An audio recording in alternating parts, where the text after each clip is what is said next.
சொல்ல விரும்புகிறேன் நீங்கள் உறுதிப்படுத்துகிறதுக்காக. 2 பேதுரு 1ஆம் அதிகாரம் 10வது வசனம் நான் வாசிக்கிறேன்.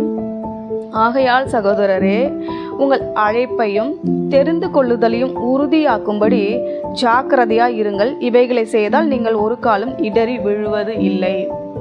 நிறைய பேருக்கு ஊழியம் செய்யணுங்கிற அந்த வாஞ்சை இருக்கும். ஐயோ நானும் அது போல் பிரசங்கம் பண்ணணும், நானும் அது போல் பண்ணணும்னு சொல்லி வாஞ்சை இருக்கும்.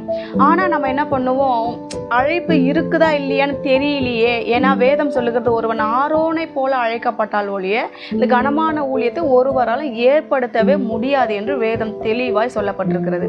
அப்போது நமக்கு அழைப்பு இருக்குதா, அந்த அழைப்பு எப்படி நம்ம உறுதியாக்குவது என்று முதலாவது சொப்பனத்தின் மூலமாகவும் வெளிப்படுத்துவார், வசனத்தின் மூலமாகவும் வெளிப்படுத்துவார். தம்முடைய சித்தம் என்னது என்பதையும் அவர் உங்களுக்கு வெளிப்படுத்துவார்.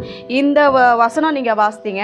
2வது சொப்பனத்துல இந்த பாத ரட்சிகளை தொடுத்துக்கொள்ளு, அதுக்கு ஒரு வசனம் இருக்கு. எபேசியர்